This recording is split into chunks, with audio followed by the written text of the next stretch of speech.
본격 지식 충전 프로그램 이야기 더, 저는 유승진입니다. 세 분과 함께 지금 바로 시작합니다.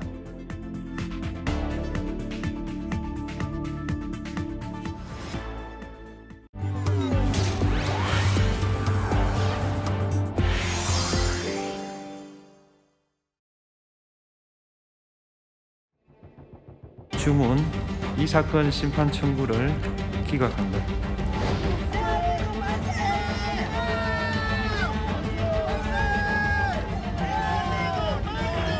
이재명이 이제 완전히 끝났어. 난 말해주니까 3일 천하야, 3일 천하. 아무런 타격감 없어. 진짜 어차피 한덕수 기각은 누구도 예상하지 가능한 범위였거든. 헌재 결정에 깊은 유감을 표합니다. 헌재 결정으로 자신의 위헌 위법 행위가 사라졌다고 착각하지 마십시오. 직권남용으로 처벌받아야 될 이재명의 민주당의 행태였습니다. 이재명 대표가 즉시 석고 대제해야 합니다.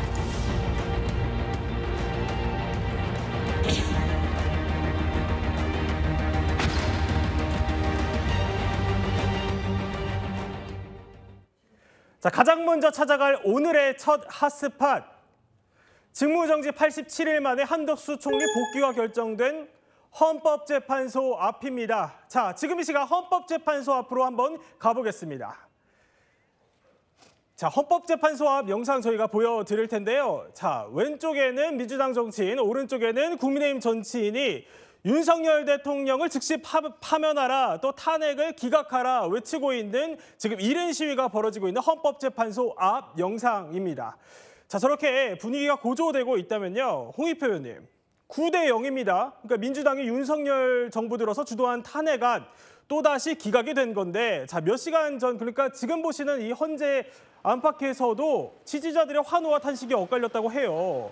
그런데 뭐 이상민, 이진숙, 최재해, 그리고 한덕수 총리까지 줄줄이 기각인데, 이거 사실 웬만한 스포츠에서도 경기 결과로 놓고 보면 9대 0, 이거 사실 완패 아닙니까?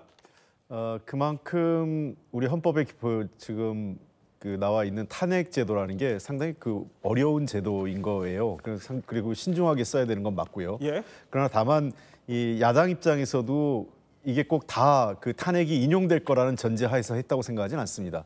그 외에 또 정치적 효과가 있기 때문에, 즉 예컨대 해임 건의안을 내도 해임 건의안을 대통령이 수용하지 않는 경우, 그리고 두 번째는 굉장히 위험한 사람이기 때문에 직무를 즉시 중지해야 될 필요성, 그리고 세 번째는 또 기타 여러 가지 업무와 관련돼서 도저히 업무를 수행할 역량이나 도덕성 등 자질의 문제가 있는데 그 역할을 하고 있는 것에 대해서 민주당으로서는 야당이 할 수 있는 최후의 수단을 썼다, 이렇게 생각을 합니다. 그런 측면에서 뭐 불가피한성도 있지만 아마 국민 여론에서 일부 남용에 대한 비판적 여론이 있는 것도 민주당이 잘 헤아려 볼 문제 아닐까 생각을 합니다. 네, 그러니까 일부 민주당도 뭐 헤아려 볼 문제라고 하는데, 오늘 8대 0 결과 나온 거 어떻게 보셨어요? 오늘 8대 0인가요? 9대 0? 아니, 9대 0이요? 예, 죄송합니다. 9대 0인데 이거 야구 같으면 뭐 콜드 게임이죠.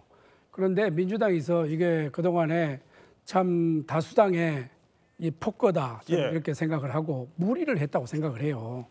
이게 거대한 지금 국가 예산도 들어가고 민주당도 뻔히 지금 안 될 줄을 알았을 거예요. 하지만은 이러한 방법으로 꼭 해야 되었을까, 이렇게 생각을 하고 오늘 이런 이 9번의 탄핵 기각이 나왔기 때문에 민주당도 이제는 지금 현재까지 탄핵 소추한 것을 전부 처리하고, 이제 국민들과 앞에서 우리 여야가 거대 야당으로서 또 수권을 하겠다는 정당으로서 국민 곁에 더 다가가서 솔직하게 이야기하고 대화 속에서 우리가 풀어나가야 된다, 저는 이렇게 생각을 합니다. 이 민주당은 오늘 이 계기로 해서 조금 자성하고 또 반성도 좀 해야 된다, 이렇게 생각을 합니다. 자, 오늘 한덕수 총리의 선고까지 나오면서요, 남은 건 윤 대통령 탄핵 심판을 포함해서 4건입니다. 자, 헌재 안에서는요, 오늘 오후에도 대통령 탄핵 심판 평의가 진행 중인 것으로 저희가 취재가 됐고요. 또 의원들은 보시는 것처럼, 자, 영상에서 이렇게 보시는 것처럼요, 릴레이 시위뿐만이 아니라 자리 싸움까지 하면서 굉장히 헌재 앞이 치열해지고 있는 상황이라고 합니다. 집회 신고도 냈습니까? 회견을 중지하였습니다. 지금 뭐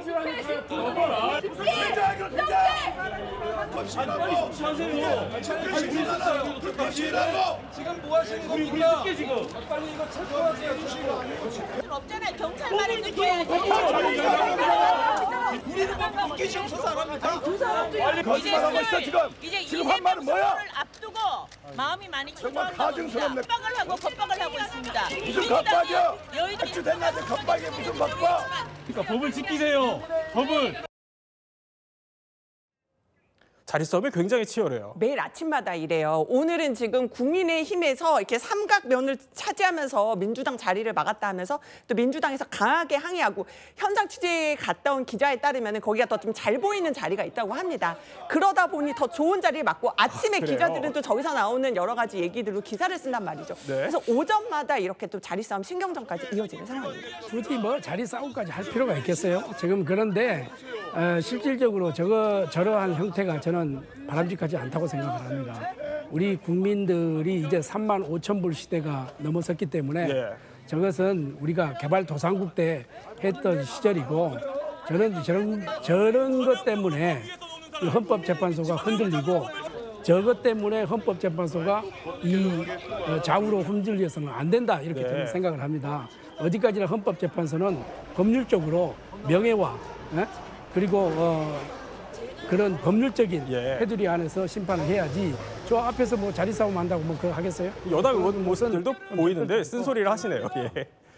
그런데 자 대통령 탄핵 심판이 나올 때까지는요. 어쨌든 간에 저런 갈등이 뭐 계속해서 고조될 것 같습니다. 한 총리 탄핵 심판 결과가 재판관 성향별로 어떻게 갈렸는지 한번 꼼꼼히 따져보도록 하겠습니다. 자, 김대식 의원. 예. 일단 뭐 가장 보수로 분류되는 두 분이 자, 정영식 재판관, 조한창 재판관 나란히 각하를 냈어요? 그러니까 정영식 재판관과 조한창 재판관은 제가 보기에는 이 자체가 이게 충분한 그 적극 가담한 자료가 없다고 하는 것이죠. 거기에 인정을 안 한 거예요. 그리고 이제 그 탄핵 소추가 이게 사유였던 그 계엄 내란 공모 이 자체가 빠졌잖아요. 민주당에서 뺐어요, 그것도. 그렇기 때문에 이 자체는 그 성립이 되지 않는다. 네. 이렇게 해서 정영식 조한창 재판관께서는 아예 각하로 이렇게 내린 것 같고요. 네. 각하 의견을 낸 게 의결 정족수 관련해서 각하 의견을 냈죠. 아닙니다. 네? 그게 아니고요. 의결 정족수는 제가 지난번에도 한번 얘기를 했던 예. 것 같은데 151석이냐 200석이냐에 대해서는 이번에 151석이 맞다고 결론을 내린 겁니다. 예. 그렇기 때문에 이건 법적으로도 문제가 없어요. 우리나라하고 미국하고 다릅니다. 미국은요. 대통령이 사망하고 나면 우리 지정생존자 영화 있잖아요. 그렇죠. 그다음에 보면 승계를 합니다. 아예. 그러니까 대통령이 되는 거예요. 그 승계하는 사람이. 근데 우리 같은 경우는 권한대행이기 때문에 여전히 그 자신은 장관의 자격을 갖고 있기 때문에 장관 회의만은 151석으로 맞다 이렇게 결론이 났고 다만 절차적으로 각하는 그거로 난 거라고 봅니다. 그래서 뭐냐면 그 권한쟁의 심판을 해야 될 사람 이 문제 자체가 이게 이 내란죄와 관련된 중요한 것들이 내용이 좀 부족하다 보니까 아마 이번에 각하 내용이 나온 것 같아요. 다만 이제 제가 처음 예. 알기로는 정영식 조한창 재판관의 경우는 151석이 아니라 정족수를 200석을 그렇죠. 예. 적용해야 된다라는 의견을 의견으로. 달아서 각하 의견을 낸 것으로 저는 알고 있습니다. 그래서 지금 고난 대행을 지금 우리 홍 대표님께서 말씀하셨다시피 미국은 그렇게 돼 있어요. 예. 미국은 예를 들어서 대통령이 하면 부통령이 승계를 하잖아요. 부통령이 또 고리가 됐을 경우에는 하원 의장으로 가게 돼 있거든요. 그런데 정영식 조한창 재판관께서는 말씀하신 대로 200석으로 본 거예요. 왜 그렇죠. 200석으로 예. 봤느냐? 대통령 권한을 그대로 이어받기 때문에 200석이 타당하다 이렇게 봤는데 이번에 151석으로 봤을 경우에는 이게 우리로 봐서는 굉장히 아쉬움이 있는데 왜 그러냐면 앞으로 이게 줄 탄핵이 계속 할 수 있는 앞으로 권한대행을 계속 권한 탄핵할 수 대행을 있다. 할 수 있는 예. 이렇게 되면은 권한 대행에 또 대행에 또 대행에 이렇게 네. 계속 이렇게 갈 수가 있기 때문에 이런 부분은 굉장히 우리 국민의힘으로 봐서는 좀 아쉬움이 있다 이렇게 보는 겁니다. 예. 그러니까 절차적 정당성 문제에 대해서 의견을 낸 거예요. 각하 의견.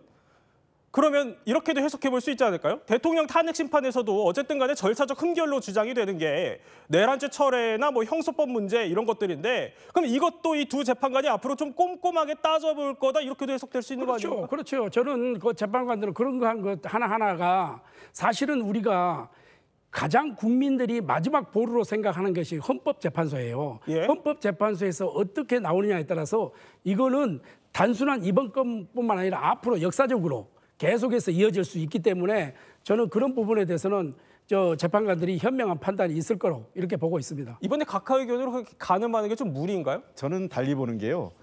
사실은 윤석열 대통령 그 경우에 지금 내란죄를 빼는 과정에서 주심 재판관이 정영식 재판관이었거든요.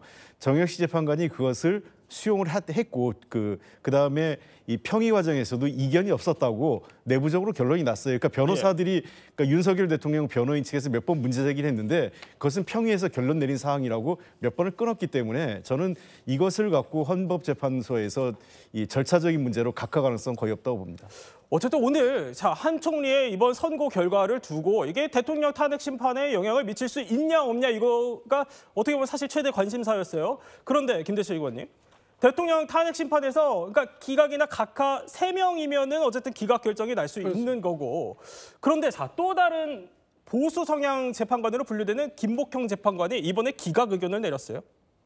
기각 어떻게 좀 보셨어요?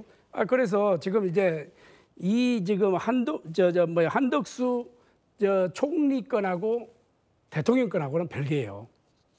별개입니다. 예. 이것을 하나로 보면 안 되는 거고 그러면은 이 대통령의 이 절차 문제는 더 아마 꼼꼼하게 우리 재판관 8분이 아주 분석을 하실 거예요. 그러나 한덕수 한덕수 총리 건은 굉장히 단순했거든요. 네. 이게 단순한 거예요. 그리고 하루에 90분 만에 이거를 또 끝냈기 때문에 이것은 충분하게 예측을 해서 우리가 생각을 했던 거고 그래서 우리가 기각 5명, 인용 1명, 각각 2명 이렇게 나왔는데 오늘 인용에 낸 우리 정계선 이분은 당연히 나는 이렇게 인용이 될 줄을 알았어요. 아, 그래요? 그냥 본인이 걸어왔던 길을 우리가 유추를 해보면은 그래서 이 대통령 거하고 이거하고 연계하는 것은 좀 무리가 있지 않나 이렇게 봅니다. 여권에서 좀 무리인 시각을 갖고 계신 건데 동의하십니까? 네, 그렇죠. 왜냐하면 지금 핵심은 윤석열 대통령의 비상계엄과 그 이후의 행동이 헌법에 위반됐느냐 안 했느냐 이게 핵심 아니겠습니까? 근데 한덕수 총리 같은 경우는 일관되게 비상계엄에 반대 입장을 했고 자기는 생각을 달리했다. 막으려고 했는데 막지 못해서 죄송하다 이런 입장을 가졌기 때문에요. 네. 예컨대 만약에 이번 대상자가 김용현 전 국방장관이 탄핵이 돼가지고 기각됐다고 그러면 대통령한테도 긍정적인 시그널이 되겠지만 이번 사안은 윤석열 대통령의 건과는 전혀 무관하게 탄핵의 기각 결정이 난 것으로 보입니다. 지금 김복현 재판관의 여야 모두 주목하고 있습니다. 5분이 기각 의견을 냈는데 김복형 재판관만 기각 의견을 내더라도 4분과는 잠깐 달라요. 나머지 기각 의견을 낸 4분은 왜 3명의 재판관을 임명하지 않은 것이 위법하다. 하지만 파면에 이를 정도는 아니다라고 했는데 김복형 재판관은 이렇게 말했어요. 그거를 저 3분을 임명하지 않은 것도 위법하지 않다라고 얘기를 했기 때문에 또 기각 의견을 낸 나머지 4분과는 또 다른 의견을 냈거든요. 그렇기 때문에 김복형 재판관이 어떤 선택을 할지 여야 모두 지금 가장 주목하고 있는 상황입니다. 그러니까 다른 재판관들보다 다른 선택을 더 했다. 네, 그러니까 위헌과 위법성이 없다. 이렇게 봤다는 건데 자, 그런데 윤 대통령 탄핵 심판의 결론에 힌트가 될 수 있다. 사실 두 분이 계속 얘기해줬던 게 사실 이번에 계엄의 위법성이나 내란죄 철회 같은 게 좀 다뤄질지 했었는데 일단 그 부분은 사실 없었고 그런데 이런 얘기가 있어요. 헌법재판소에서 한덕수 총리가 계엄 선포를 건의하는 등 적극적 행위를 했다고 인정할 객관적 자료가 없다. 이거를 그런데 살짝 바꿔서 말을 하면요. 김대식 의원님. 만약에 적극적으로 가담을 했다고 하면은 문제가 될 수 있다 이렇게 본 거 아닙니까? 그렇죠. 지금 헌법에서 적극적으로 이게 가담을 했다고 인정할 그 객관적인 자료가 없다고 그랬잖아요. 예. 그러니까 국무회의를 시작할 때와 또 국무회의가 되고 나서 그 이후에 이 하나 하는 것도 한덕수 총리는 그러한 것이 적극성이 없다는 지금 객관적인 자료가 이게 나왔잖아요. 예. 그렇기 때문에 이제 판단을 한 거고 그러면 이제 그때 당시에 이 국무회의가 정당했느냐 정당했지 않느냐 또 이런 것 여러 가지로 좀 살펴야 되는 거고 그렇기 때문에 한덕수 총리 건하고 대통령 건하고는 좀 별개의 문제로 우리가 시각으로 봐야 된다 이런 이야기인 겁니다. 예. 아마 이제 앵커께서 질문하신 내용이 그런 것 같아요. 그렇다면 만약의 경우 가정을 했을 때 예. 적극적인 행위를 했다면 탄핵이 인용될 수 있었던 것 아니냐 이런 그런 질문을 하신 것 같은데 예. 그렇게 해석할 여지는 있다고 봐요. 그러니까 저 문맥상으로 보면요. 그러니까 계엄 선포 일단은 계엄 선포 관련된 적극적 행위나 또는 가담 여부를 확인할 수 있는 증거가 불충분하기 때문에 이거는 이제 이 기각의 사유로 작용을 했단 말이에요. 근데 만약에 그 적극적으로 행위를 했다고 하면 그게 입증됐다면 경우에 따라서는 인용됐을 가능성도 있겠죠. 아마 그런 의견을 낸 탄핵 헌법재판관들도 있었던 것으로 보입니다. 그렇기 때문에 저런 문장이 나온 거죠. 네, 어쨌든 간에 두 분 말씀대로 두 개는 별개의 건이고 이번 선고 결과가 뭐 윤 대통령의 탄핵 심판의 가늠자가 될 수 있을지 없을지는 상황을 더 지켜봐야 할 것 같습니다. 그러면 다음 저희가 찾아갈 곳이 한 곳 더 있습니다. 다음 찾아갈 곳은 자 민주당이 장외투쟁에 나섰다고 하는데요. 바로 어디일까요? 바로 광화문 광장입니다.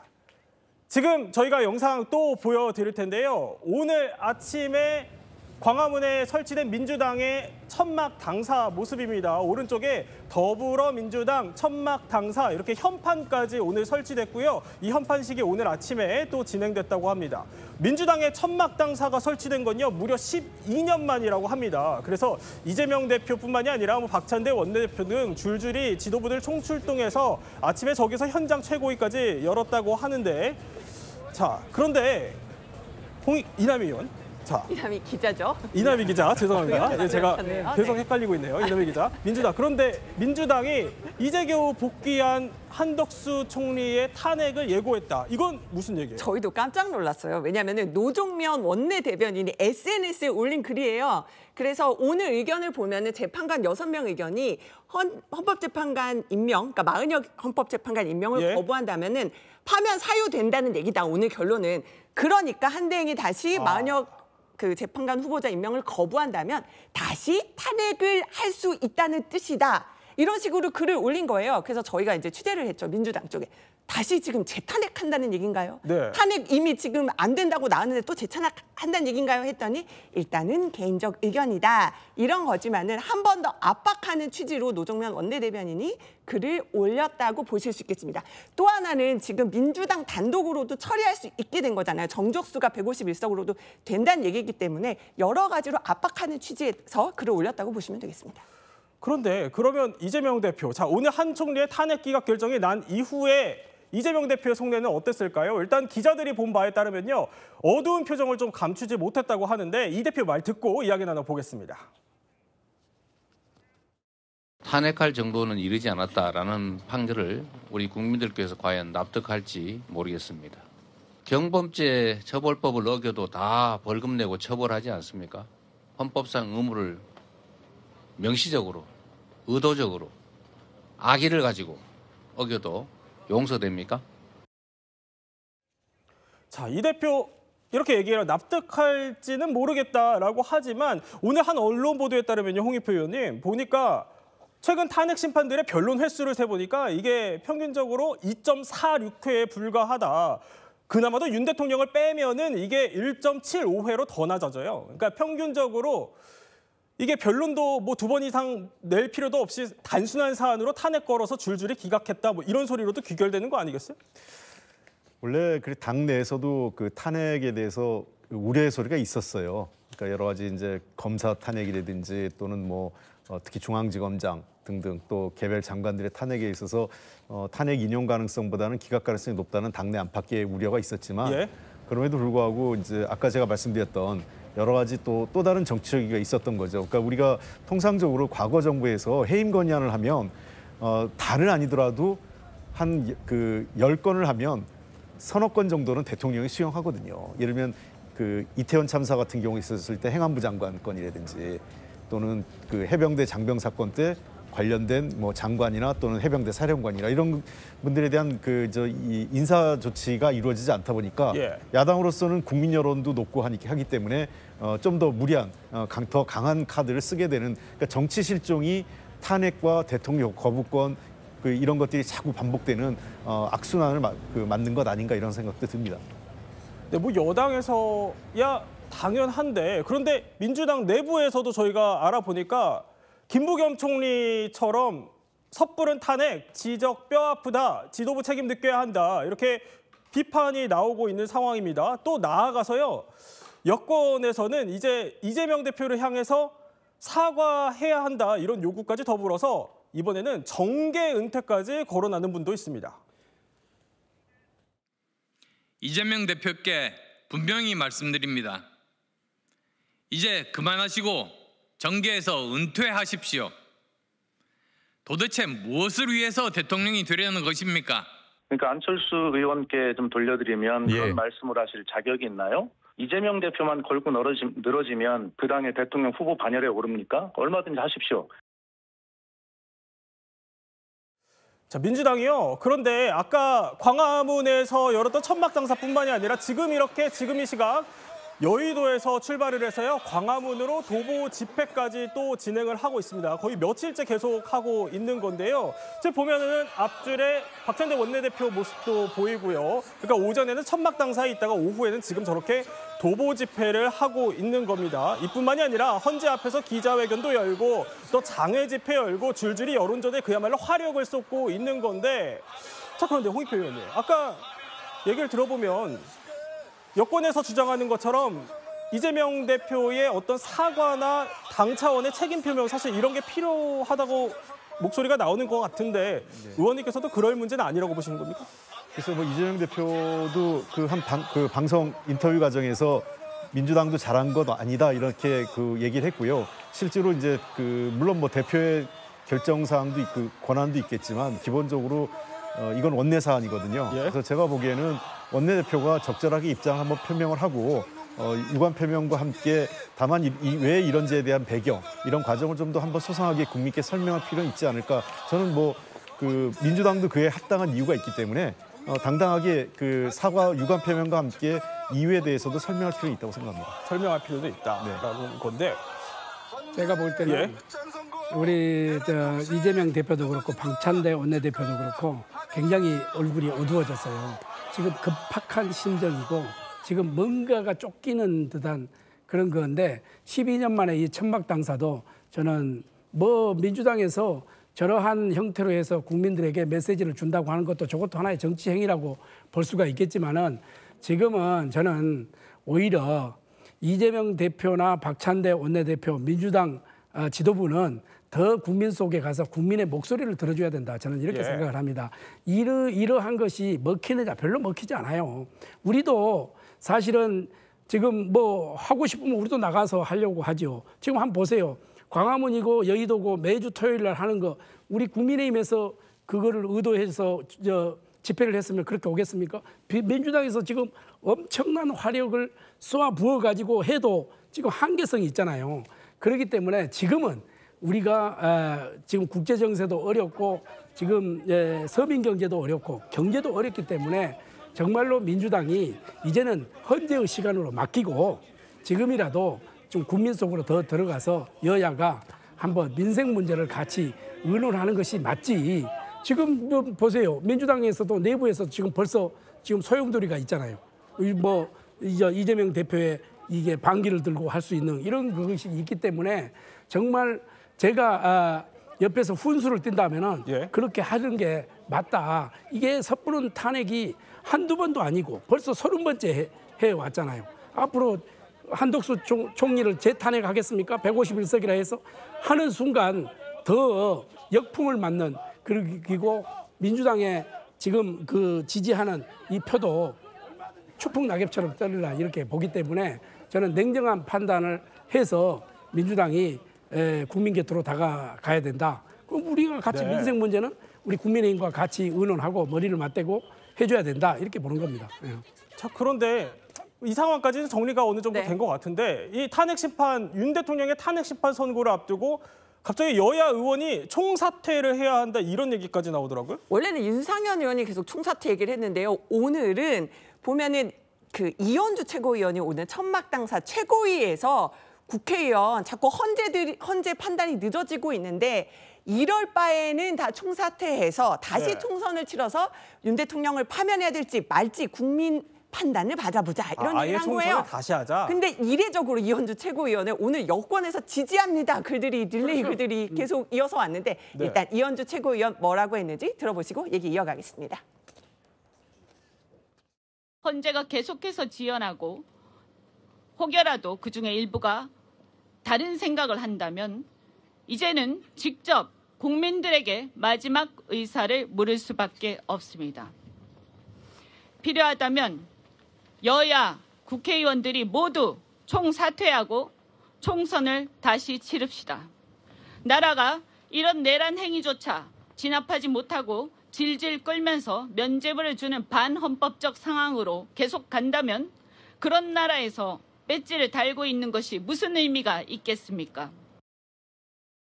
자, 김대수 의원님, 아까 이남희 기자가 설명할 때 그렇죠 하시던데 그 현역 의원이시니까. 저는 제가 현역 의원이지만은 제가 초선으로 들어왔지만은 저는 이현주 의원이 그렇게 정말 진정성을 가지고 있다면은 저는 총사퇴 동의합니다. 총사퇴 하실 거예요? 총사퇴 동의하고 총사퇴하고 다시 선거를 치르면은 우리 국민의힘이 108석만 넣겠습니까? 우리는 과반수를 얻을 수 있다고 자신하기 때문에 이현주 의원이 오늘 총사퇴 저 발언은 저는 실언이라고 생각을 하고 이현주 의원이 굉장히 지금 아마 내부적으로도 비난의 대상이 되지 않을까 이렇게 생각을 합니다.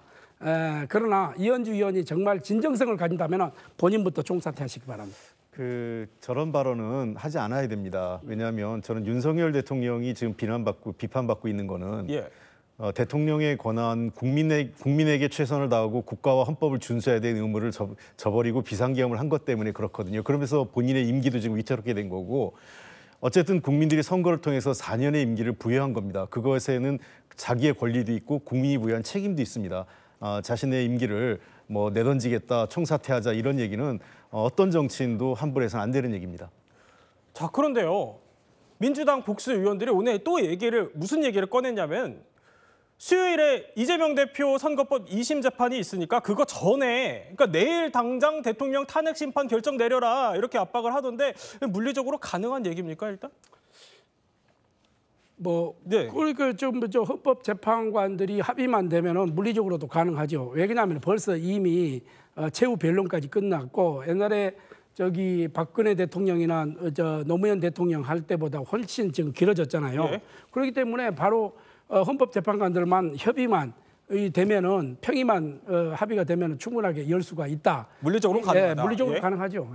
그런데 지금 현재 헌법재판관 8분이 서로가 지금 의견이 일치가 안 되는 것 같아요. 갑론을박이 있죠. 거기는 두 가지가 있다고 생각을 해요.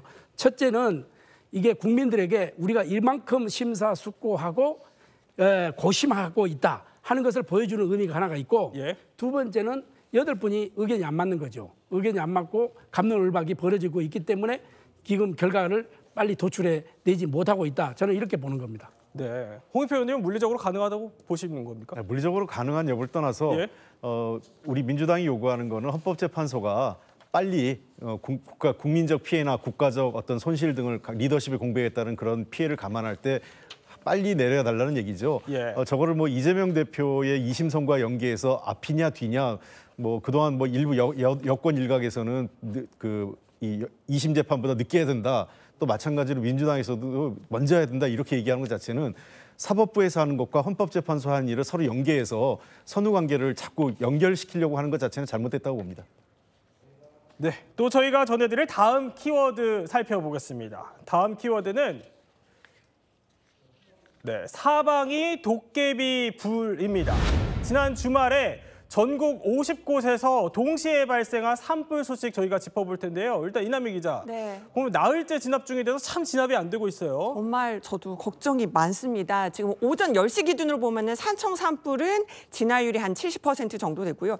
의성 산불의 경우는 68%의 진화율이 지금 보이고 있는데 왜 이렇게 불이 안 잡히냐? 가장 큰 문제가 지금 바람이거든요. 지금 오늘 보면은 전국의 순간 풍속 초당 15m 안팎의 강한 바람이 불고 있어서 지금 강한 불이 계속 번지고 있는데 그래서 건조하고 고온이며 강풍이 이 상황 때문에 불길 잡기가 아직도 많이 좀 어렵다는 소식이 들려오고 있습니다. 참 영상만 봐도 너무 갑갑한데 저렇게 삶의 터전을 잃어버린 주민들은요 하나같이 불이 커진 이유로 바로 도깨비 불을 지목했습니다. 이번에는 유독히 이 바람이 북동쪽으로 불면서 이 마을 쪽으로 들어왔거든요. 그래서 너무나 깜짝 놀랐고 불이 정말 이렇게 확인하고 나서 날아다닌다는 그런 이렇게 상황들을 목격했는데 진짜 이렇게 불이 이렇게 봉방 뛰면서 날아갔고 심지어는 저 강 건너에 있는 저 산까지 날아가는 걸 이렇게. 자, 홍익표 의원님, 그러니까 도대체 도깨비 불이라는 이게 그러니까 비화라는 표현을 쓰던데 네. 이 비화라는 게 도대체 뭐길래 이렇게까지 불이 커진 거예요? 제가 그 재선 의원 당시에 그때 그 양양에서 큰 불이 난 적이 있었죠. 양간지풍이에요. 그렇죠. 예. 그때 그 당시 당대표가 이해찬 대표였는데 이해찬 대표를 모시고 직접 갔습니다. 현장까지. 소방관으로부터 보고를 받았는데 이 제일 그 문제가 되는 게 바람에 날아가는 솔방울하고 나뭇가지들 작은 것들 있지 않습니까? 이게 이제 불티 같이 날아다니는 겁니다. 우리 그 모닥불 같은 거 하면 타닥타닥 소리 나면서 막 튀잖아요. 그런 형태처럼 이게 한번 이 튀면서 그렇게 특히 솔방울 같은 게 뭐 가깝게는 200~300m에서 멀리는 1km 이상 날아갑니다. 예. 강풍에 의해서. 그러니까 이 지금 산불 진화 작업을 했던 소방관이나 또는 공무원들이 지금 사망한 사고가 어떻게 되냐면 본인보다 생각보다 그 바람의 이동, 불의 그 확산 속도가 빠른 게요. 날아가면서 뒤에 불이 붙는 거예요. 자기 뒤에. 그러니까 퇴로가 막히는 경우도 종종 발생을 하게 됩니다. 그런 측면에서 저 도깨비불이 그래서 이제 옛날부터 날아가가지고 붙는다고 해서 도깨비불이라고 이제 이 양양 그 간성 지방에서는 그 얘기가 많았었는데 지금 이 경북 지역에서도 저런 현상이 나타난 거죠. 그러니까 바람 때문에 발생을 했다라는 건데 이게 바람이 사실 한 번 잘못하면은 거의 번지는 속도가 30배 가까이 빨라진다면서요? 그러니까요. 지금 안타깝게 그 불 진화 작업에 나서신 분들 돌아가시기도 했잖아요. 근데 이제 생존하신 이제 산청 산불 생존 대원의 말씀에 따르면은 불이 심해서 하산하는 도중에 10초 만에 회오리처럼 불덩이가 몰아치더라. 그래서 정말 땅 꺼진 웅덩이에 진화대원 5명이 서로 부둥켜 안고 20분 동안 버텼다. 이렇게 전해오기도 했습니다. 얼마나 긴박한 상황인지 보여주는 말인 것 같은데요. 그렇기 때문에 오늘 국민의힘 지도부 또 이재명 대표도 한 총리까지 오늘 전부 다 진화 현장에 이렇게 다 내려간다고 오후에 일정들이 나왔죠. 여당 지도부까지 다 내려갔다는 건데 여당에서는 어떻게 보세요? 저도 사실은 오늘 이야기 더에 출연을 안 했으면은 지금 경남하고 지금 의성까지 가려고 했는데 이 지금 방송에 약속이 돼서 못 갔는데 먼저 참 아깝게 인명사고를 당한 모든 분들께 좀 위로의 말씀을 드리고요. 저게 이제 비화라는 것은 이게 날개비자 불화자를 쓰는 거 아닙니까? 날아다니는 거예요. 회오리 바람이 이게 불고 이러면은 그래서 이제 정글에서 살아남기라는 그 책을 보면은 맞불 작전을 합니다. 예를 들어서 불이 오잖아요. 그러면 미리서 한 몇 킬로 앞에서 먼저 산을 태워요. 그렇게 해서 맞불 작전을 해서 더 이상 못 오게 하는 거거든요. 왜? 날아다니니까. 방금 지금 우리 홍 의원님 말씀에 대로 막 1km씩 날아다니거든요.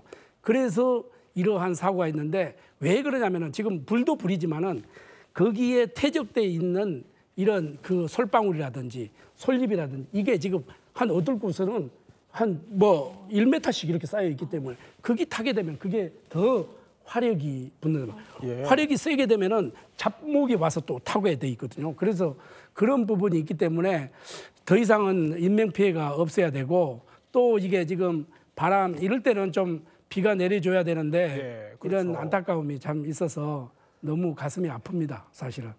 그런데 이번 피해로 신라 시대 때부터 내려왔던 절도 소실이 됐다고 하고 이남희 기자. 네. 그런데 좀 화가 나는 건 이번 대형 산불들이 뭐 사람들 부주의 때문에 일어났다 이런 소리도 있어요.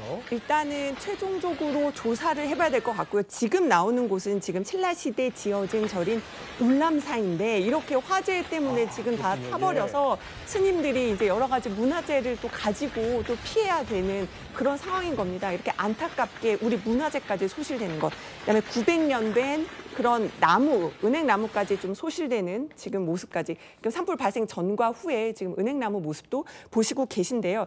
그러니까 결국은 원인이 뭐냐를 따져봐야 되고요. 그 원인에 대해서는 조사를 해봐야 되지만은 지금 실화 가능성이 높다는 거예요. 지금 의성 산불의 경우는 최초 목격자가 이렇게 얘기를 했어요. 화재 발생 후에 헐레벌떡 내려오는 성묘객과 마주쳤다. 뭔가 성묘객 실수가 아닌가라는 지금 얘기가 나오고 있는 거죠. 그러니까 의성 화재의 경우는 묘지 정리 중에 화재가 난 게 아니냐. 또 울주의 경우에는 농막에서 용접 불꽃이 발화돼서 난 것으로 추정이 되고요. 또 김해에서는 과자 봉지를 소각하다 불이 더 번지게 됐다. 또 경남 산청은 예초기 불씨가 발화해서 불이 번지게 됐다. 그러니까 지금 현재 추정입니다만 다시 한 번 더 조사는 해봐야겠습니다만 여러 가지 실화라는 얘기가 나와서 더 안타까움을 더하고 있습니다. 네, 다음은 또 아파트 단지에서 벌어진 황당한 사건 사고가 하나 더 준비되어 있습니다. 자, 아파트 주차장에 세워둔 내 차에 누군가 벽돌을 던지면 얼마나 황당할까 싶긴 한데 그런 일이 벌어졌다고요? 네, 지금 한 그 피해자 차량이 블랙박스 어떤 남성이 지금 뒷부분도 왔다 갔다 하고요. 예? 아까 앞에도 왔다 갔다 하는 모습을 보실 수가 있어요. 잠시 이남정 빨간 동그라미를 주목해 주십시오. 이 벽돌을 가지고 왔다 갔다 하다가요. 자, 잠시만 보십시오. 이 벽돌을요. 차량에 잠시 뒤에 아직 영상이 나오지 않고 있습니다만 잠시 확 던집니다. 아니 이분은요 지금 얼굴이 찍혔다고 하는데 이 피해자분하고는 전혀 일면식도 없는 사이라고 합니다. 정말 아닌 밤중에 홍두깨잖아요. 그냥 멀쩡한 내 차를 모르는 사람이 저렇게 벽돌로 던져서 손상을 시키고 도망을 간 겁니다. 아, 그러니까 서로 모르는 사이인데 저랬다는 거예요? 네, 맞아요. 그래서 이 사람이 지금 누구인지 어떻게 해야 되는지 어떻게 피해 보상을 받을지를 봐야 되잖아요. 그래서 어디에 이 아파트 주민인 건지 만약에 그 사람을 알아낸다면 민형사상 소송을 제기할 수 있는 거고요. 또 자차 보험으로 이 사람이 누군지 알아내지 못할 경우는 자차 보험으로는 또 보상을 받을 수 있다고 하네요. 네, 하루빨리 잡혀서 또 사건의 진상이 명확하게 밝혀져야 하지 않을까 싶습니다. 오늘 이야기 이렇게 핵심만 살펴봤고요. 이번에는 한 가지 이야기를 속살까지 파헤쳐보는 몰랐던 이야기 더 시간입니다. 지식충전 지금 시작합니다.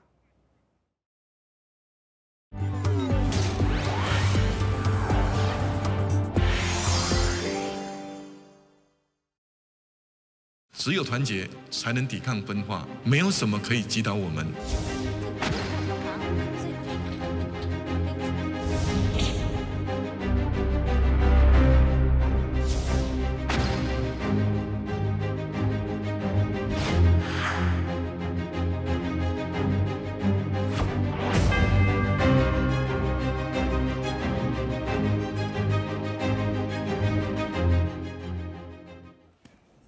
이용재 평론가. 최근 중국이랑 대만 분위기 잠깐 저희 살펴봤지만 심상치 않아요. 그러니까 대만이 중국 침공을 대비한 첫 군사훈련에 돌입했다 이 소식인데 이전과는 좀 전혀 다른 분위기예요?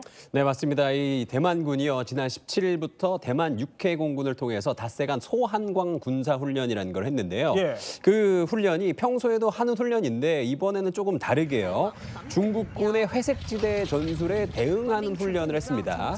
이 회색지대 전술이 뭐냐면은 실제로 이제 무력 충돌이나 뭐 전쟁으로 가기까지의 그 수위는 아닌데 분명히 도발은 있는 거예요. 그러니까 약간 좀 보면서 아 이게 좀 애매한 느낌의 이런 도발을 이제 회색지대 도발이라고 하는데요.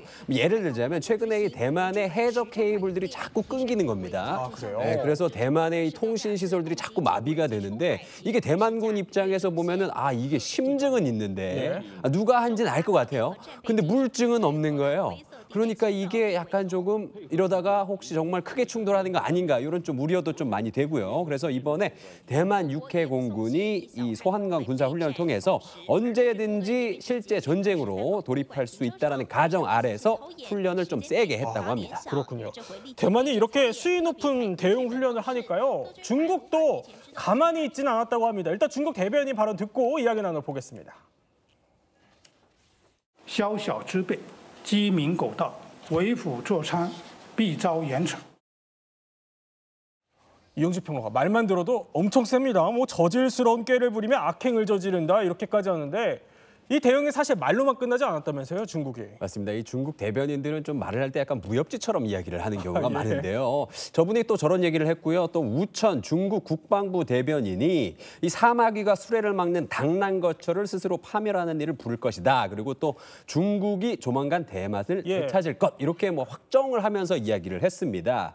그러면서요, 미국이 기대어서 독립을 도모한다는 건 환상이다라고 얘기를 하면서 이제 또 대만의 그 사이버 부대원들 4명의 얼굴을 공개를 했는데요. 이렇게 얼굴까지 공개를 하면서 대만의 이 특정 이 부대원들을 또 이렇게 공개를 한 것도 난생 처음 있는 일입니다.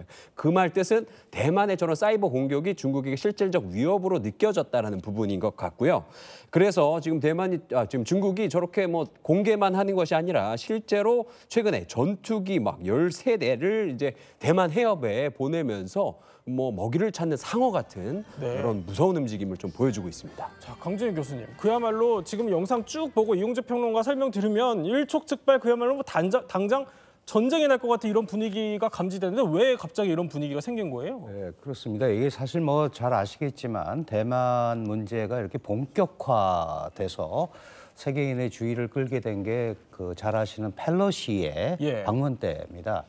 그 대만 방문을 했을 때 중국이 굉장히 그 전에도 미사일 훈련을 했지만 섬을 쭉 둘러싸고 정밀 타격 훈련을 했거든요. 이렇게 되면서 사실은 그 당시에 대만 해협이 약 140km 정도 되는데 그 70km 선을 중간선으로 했었어요. 근데 그거를 상시적으로 중국이 침범을 하고 뭐 이제 훈련을 하고 이런데 사실은 차잉원 정부가 그거를 쉬쉬했었습니다. 왜냐하면 별 대안이 없으니까. 근데 라이칭더라는 민진당, 같은 민진당이지만 이분은 훨씬 더 독립 성향이 가까운 사람이에요. 이 민진당이 4개 부류가 있는데 그중에 제일 강경 독립 성향을 가진 데를 신조류파라고 하거든요. 이 신조류파의 적자입니다. 이 라이칭더라는 사람이. 그러니까 당연히 더 강경하게 나가죠. 강경하게 나가는데 중국이 힘이 세졌으니까 더 강하게 압박을 하는 거예요. 그러다 보니까 뭔가 이걸 돌파해야겠다라는 생각, 강대강으로 그런 생각을 하게 됐고 그러다 보니까 이제 얼마 전에 뭐 군사재판법원 뭐 다시 회복하고 그리고 이제 중국을 그 어떤 대만 지도자도 하지 않았던 해외 적대 세력으로 규정을 해버렸어요. 그러니까 분위기가 올라가잖아요. 그럼 지금 방금 설명해 드렸다시피 한광훈련이라는 건 84년부터 한 14 훈련이에요. 그런데 앞에다 소자를 붙여서 소한광이라는 거를 해서 이제 수시로 대응 훈련을 하겠다. 그러니까 전체적으로 보면 분위기가 굉장히 이 군사적으로 올라가는 거죠. 이거는 다분히 대만이든 중국이든 이 긴장 상태를 끌어올리겠다라는 그런 의미가 있는 거고 이건 배후에 당연히 미국을 서로 의식하고 있는 거다. 이렇게 보면 될 것 같고요. 저는 개인적으로 지금은 아직은 때가 아닌 상황인데 저렇게 분위기를 좀 양측의 정치적 이유로 좀 만들고 있다. 이렇게 판단이 됩니다. 그런데 훈련을 아까 뭐 정기적으로 하던 거 수시로 한다 이렇게 설명을 해주셨지만 훈련을 하는 위치도 사실 심상치 않다면서요. 지금 보면은 중국 거의 코앞에서 지금 훈련을 하는 거예요. 네네. 저 금문도라는 섬은 저 시아먼이라는 데서 5km밖에 안 떨어져 있어요. 제가 이제 대만에서 공부를 했는데 한 번은 대만에서 저기를 갔고 시아먼에서 갔는데 기분이 묘하더라고요. 그런데 저게 1958년에 3박 4일간 점령을 하려고 포탄을 쏘부었는데 점령을 못했어요. 그러면 진짜 점령을 못한 거냐? 그 당시에는 못했습니다. 군사력이 떨어져서. 근데 지금은 그거를 해서 카드를 버릴 필요가 없다고 생각을 하는 거죠. 그러니까 저걸 가지고 그냥 움직이는데 문제는 지금 얘기하는 것은 중국의 상시적인 훈련이 수시로 침공 훈련으로 바뀔 수 있다. 그러니까 우리가 그거 대비를 해야 된다. 그래서 이게 수시 대응 훈련입니다. 소한광이라는 게. 그러니까 앞으로도 이런 소위 중국의 훈련에 대한 대만의 대응 이게 상시화될 가능성이 있어서 그걸 바라보는 우리는 굉장히 걱정이 되는 거죠. 그런데 이뿐만이 아니라 그러니까 시기를 봐도 이런 얘기들도 있었어요. 그러니까 보면은 윌리엄 번스 미 CIA 국장이 시진핑이 군의 2027년까지 대만 침공 준비를 끝내라고 지시했다 이런 보도가 있었고 그래서 2027년으로 따지면 사실상 이제 2년 정도밖에 안 남은 건데 이용주 평론가 관련해서 퀴즈가 준비되어 있다고요? 네, 퀴즈 가보겠습니다. 시진핑 주석은 땡땡땡땡년 대만 침공설을 부인했다. 땡땡땡땡. 네, 몇 년도일까요? 아까 2027년 나왔으니까 2027년 아닐까요? 네, 그거는 일단 아닙니다. 아, 그래요? 네, 2027년 아니고요. 또 어떤 몇 년 남았을까요? 한 2030년 정도 아닐까요? 정답은요. 2035년입니다. 35년이요? 네, 일단은 설명을 좀 드리자면 일단 2027년이라는 얘기가 나왔던 이유는 뭐냐면 2022년에 시진핑 국가주석이 3연임을 결정을 했습니다. 그리고 그 연임이 끝나는 게 2027년이었던 거예요. 그래서 외국 외신들이 보기에는 그럼 2017년 자신의 이 임기가 끝나는 그 해에 이제 대만의 침공을 성공시켜서 이제 자신이 이제 국가의 영웅이 되겠다. 이런 이제 분석을 했던 거죠. 근데 이 시진핑 주석이 거기에다 대고 2023년 미중 정상회담에서 아니다. 나는 그런 계획을 가지고 있지 않고 그 누구와도 이런 이야기를 나누지 않았다라고 이야기를 했거든요. 하지만 다만 이런 이야기는 했습니다. 2035년까지 중국의 군대를 전부 다 현대화시키겠다는 거예요. 그리고 건국 100주년이 되는 2049년까지는 확실하게 중국군을 세계 최고의 군대로 만들겠다. 뭐 이런 이야기는 분명히 했거든요. 그거를 이제 좀 우리가 살펴본다면 2035년 이제 중국군이 현대화되기 전까지는 이 평화 통일을 좀 앞세우면서 통상 전력과 핵탄두를 좀 증강하는 모습을 보이고 2035년 이후에는 미국 눈치도 안 보고 다른 나라 눈치도 안 보고 자기 마음대로 대만을 무력 통일하려는 것이 아닌가 이런 조금 분석이 있는 것으로 알고 있습니다. 근데 이렇게 전 세계가 중국이 진짜 대만 침공을 할지 안 할지 주목을 하고 있다면 아무래도 국제 정세상 중국이 대만을 침공할 수 있는 그 시나리오라고 해야 될까요? 그런 게 있을 것 같은데요. 2022년 1월에 요메우리 신문에서 보도한 시나리오가 있는데요. 대만 국방부 자료를 근거로 작성했습니다. 4단계 시나리오인데 1단계에는 훈련을 명분으로 해서 군사력을 집결시키고 미사일을 타격한다고 써져 있습니다.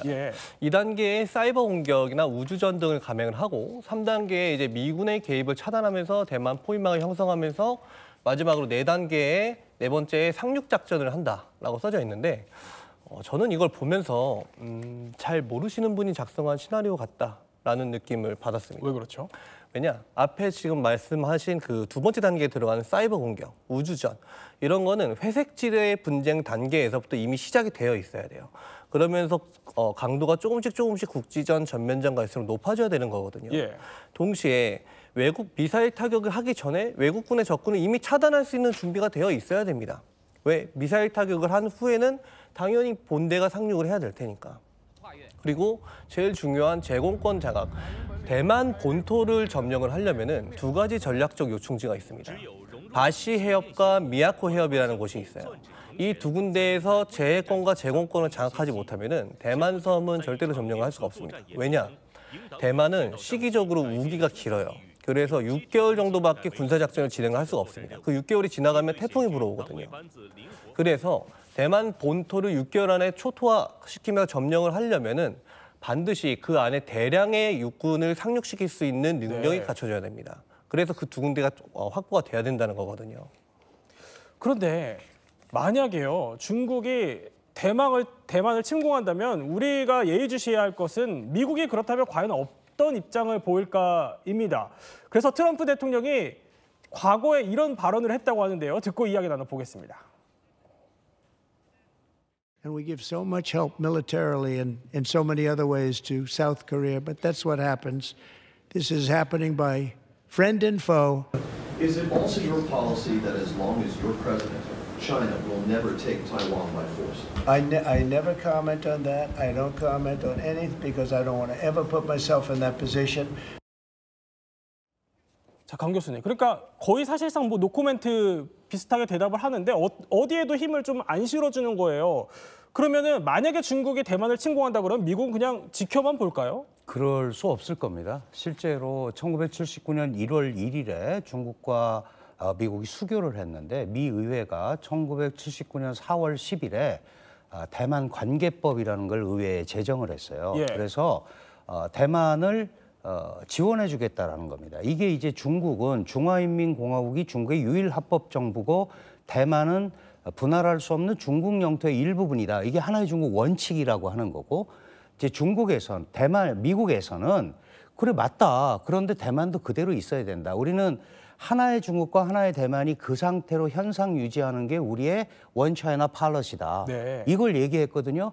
그러니까 어쨌든 79년에 미 의회에서 만든 그 법에 의해서 지원을 해줘야 되고 게다가 2022년에 타이베이 법이라는 걸 또 바이든이 만들었어요. 그래서 무려 45억 불의 무상 원조를 통해서 대만을 약간 무장시키는 이런 것도 했거든요. 네. 그러니까 포기하기가 어렵다. 다만 제가 이제 말씀드리고자 하는 것은 트럼프의 얘기는 말과 행동이 좀 다릅니다. 그렇죠. 그죠? 네. 이미 알고 계시잖아요. 트럼프가 생각하는 것은 사실 타이완이라는 데가 중국의 통제하에 들어가면 미국의 서태평양 작전은 매우 어려워집니다. 1700km의 해안선이 사실은 미일 동맹은 물론이고 그 밑에가 동중국해고 그 밑에가 남중국해인데 여기까지 하기가 굉장히 어려워요. 사실은 쿼드라든가 오커스라는 걸 통해서 호주까지 끌어들이는 이유가 네. 그걸 다 염두에 두고 있는 거기 때문에 안 도와줄 수가 없다. 예. 다만 그걸 내놓고 못한다. 그냥 한 가지 아주 쉬운 예를 들어드리면 37년 만에 대만 총통한테 전화한 사람이 트럼프고요. 예. 중국이 엄청 반발했죠. 그다음에 처음으로 공격용 무기를 판매한 사람이 트럼프입니다. 그전까지는 탱크 팔고 그거는 대만 내부에서 쓰는 거니까 별 의미가 없잖아요. 공격용 미사일 드론을 판매하기 시작했다. 그렇다면 적어도 전략적으로 대만을 포기하지 않을 거다라는 걸 대만이 좀 알고 있다. 다만 네. 얼마나 도와줄지 그리고 대만 사람들의 항전 의지가 얼마나 되는지 이거는 또 별개의 문제예요. 그런 개념으로 생각하시면 될 것 같습니다. 굉장히 또 이해관계가 복잡하게 얽혀있는 설명을 쭉 해주셨는데 이용주 평론가, 만약에 우리가 예의주시해야 하는 건 뭐 미국의 개입도 개입이지만 중국과 대만 사이에 전쟁이 난다면 이게 한반도로 전선이 확대될 가능성이 있냐 이 부분일 것 같아요. 네, 맞습니다. 이 가득 찬 욕조에 이렇게 마개를 뽑으면 이렇게 다 빨려 들어가잖아요. 예. 그것처럼 대만과 중국의 전쟁이 벌어지면 이게 동아시아 전체가 다 빨려 들어갈 수밖에 없는 구조인데요. 화면 보면서 좀 말씀드려도 될까요? 자, 화면을 보시면요, 이 중국이 저렇게 대만에 이제 공격을 들어갑니다. 공격에 들어가면. 저렇게 미군 오키나와 기지, 괌 해군 기지, 저기 이제 미군들이 있잖아요. 예. 저기를 중국이 타격할 수밖에 없어요. 왜냐하면 저기에서 대만을 도우려고 오는 이 미군들이 지원을 나오기 때문에 그걸 이제 선제 타격할 수밖에 없는 것이죠. 거기다가 이제 주한미군도 있지 않습니까? 예. 주한미군 저렇게 미사일을 들고 비행기들이 떠가지고 이제 대만을 도와주러 오는데 그럼 중국이 저걸 보고 있지는 않을 거잖아요. 그렇죠. 그러면 당연히 한국 기지를 노리거나 아니면 한국에게 무차별한 뭐 이런 경제적인 타격을 줄 수 있는 것이죠. 그리고 또 대만을 저렇게 중국 그 배들이 저렇게 둘러싸고 있는 상황이라면 저 상황이면은 뭐 분명히 또 한국에서는 저 전투기를 보낼 겁니다. 전투기를 보내면 한국에서도 네, 저렇게 전투기가 오면은 중국이 또 당연히 한국에 있는 뭐 오산기지나 뭐 군산기지, 뭐 제주 해군기지 이런 것들을 빌미로 우리를 타격할 수도 있다. 뭐 이런 시나리오가 충분히 나올 수 있습니다. 지금 설명을 쭉 해주신 게 미국 전략국제문제연구소 CSIS의 출처를 기반으로 또 설명을 해주신 건데, 임철균 연구가 그러면은 만약에 중국이 대만을 침공하게 될 경우에 우리나라는 반드시 참전을 해야 되는 겁니까? 아마도 우리의 의지와 상관없이 참전을 하게 될 겁니다. 한미동맹, 한미상호방위 조약의 서문에 보면은 우리는 집단적 방위를 한다고 적혀 있거든요. 우리는 또 혈맹이어서 아마 미국의 요구에 의해서 참전을 하지 않을 수가 없을 거예요. 그리고 지금 저게 단지 중국과 대만만의 문제가 아닙니다. 방금 화면에서도 보셨다시피 중국은 대만을 침공하기 위해서는 제가 앞서 말씀드렸던 것처럼 바시 미야코 해협을 반드시 장악해야 되는데, 미야코 해협을 장악하기 위해서는 오키나와 괌뿐만 아니라 그 미야코 제도 일대에 배치되어 있는 일본의 12식 지대함 포대들도 타격을 해야 돼요. 그리고 미국이 필리핀의 루선섬 북부 바부안 제도 일대에 배치되어 있는 MRC 다영역 작전 포대라는 게 있어요.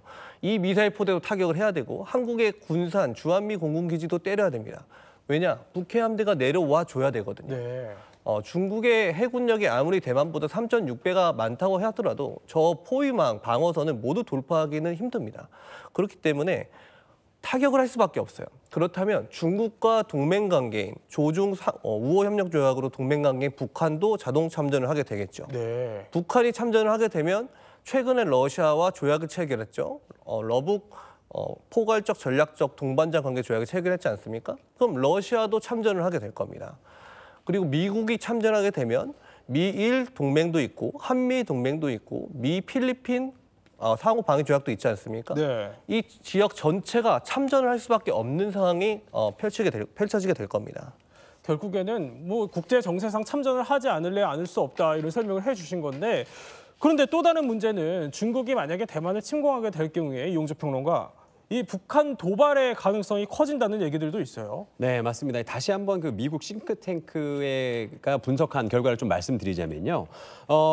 저렇게 중국이 대만을 공격을 하면 미국의 역량이 분산되잖아요. 예. 그러면 이제 북한 입장에서는 미국이 저렇게 중국을 제압을 해버리면 다음은 누가 될까라는 생각을 할 수밖에 없는 거죠. 그러면 이제 북한이 그럼 다음은 우리인 것 같다라는 생각이 들면 이게 당연스럽게 우리나라를 향한 도발이나 뭐 이런 공격이 될 수도 있다라고 분석을 하고 있었습니다. 그리고 또 우크라이나 이번에 그 종전 협상 같은 경우를 보면은 사실은 전쟁을 러시아가 일으켰지만 나중에 종전 협상을 할 때 보니까 러시아가 핵을 가지고 있기 때문에 네. 배째라는 식으로 이렇게 종전 협상이 오히려 러시아에 유리한 쪽으로 흘러가는 걸 보면서 북한이 우리도 이제 핵 가지고 있으니까 나중에 먼저 공격을 하더라도 나중에 협상이 우리에게 유리해지겠지라는 생각을 또 할 수도 있는 것이죠. 관련해서 퀴즈가 준비되어 있다고요? 네, 퀴즈 가보겠습니다. 네, 대만 전쟁이 발발 시 전 세계 GDP 약 땡땡 %가 하락할 것으로 전망했다라는 건데요. 땡땡 %, 몇 %일까요? 몇 %일까요? 바로 정답을 말씀해 주시죠. 정답은 10%입니다. 아, 그래요? 어마어마하게 떨어지는 거 아니에요? 어마어마한 거죠. 이 코로나 때 전 세계 GDP가 5% 하락했다 그러고요. 2009년 리만 브라더스 금융 위기 때 5%가 GDP가 하락을 했다 그러는데 이 대만 전쟁이 벌어지면 이 두 개를 합친 것 정도의 임팩트가 전 세계 경제에 있을 것이라고 보는 거죠. 그래요? 그 이유는 뭐냐면 대만이 아시는 것처럼 반도체로 굉장히 유명하지 않습니까? 대만이 경제 활동을 못하면 전 세계 반도체 공급이 끊기고요. 그리고 또 요즘에 AI 산업이 유행하지 않습니까? AI 산업 뭐가 필요하죠? 그래픽 카드가 필요합니다. 그래픽 카드도 공급이 없어지는 이런 결과가 나오기 때문에 전 세계적으로 10% 정도의 GDP 하락이 예상이 되고요. 한국도 GDP 23%, 우리는 더 큽니다. 왜냐하면 그쪽으로 이제 무역 경로가 있기 때문에. 그래서 지금 대만에 이어서 두 번째 타격을 가장 많이 받는 나라 우리나라다 이렇게 볼 수 있습니다. 그러니까 교역 때문이더라도, 그러니까 전쟁뿐만이 아니라 무역까지 막힌다는 건데, 교수님 끝으로 짧게 여쭤보면 우리가 침공 시나리오를 가정해서 얘기를 해봤지만 우리가 가져야 할 지금 대응책은 뭘까요? 실제로 지금 두 분이 잘 말씀을 해주셨습니다만은 가장 핵심 포인트는 우리가 통상국가라는 거예요. 그러니까 석유, 그다음에 물류 50%가 대만 해협을 지나갑니다. 그게 차단이 되면 문제가 엄청나게 생기고, 마찬가지로 중국도 사실은 그 말레카 해협이 봉쇄당하면 아무것도 안 되거든요. 예. 결국 이런 상황을 놓고 우리는 우리 자각 능력을 키우는 게 가장 핵심입니다. 그러니까 너무 규제나 이런 것보다는 우리가 살 수 있는 방식을 마련하는 게 핵심이다. 이 군사력을 포함해서 그런 말씀을 드리고 싶습니다. 결국 스스로 힘을 길러야 한다 이런 제언까지 그렇습니다. 주셔서 네. 우리 지식 배터리 80에서 100%로 완충됐습니다. 저희는 60초 후에 뵙겠습니다. 이야기 더 내일도 오후 3시 50분 저희와 함께 지식 충전해 보시죠. 시청해주신 여러분 고맙습니다.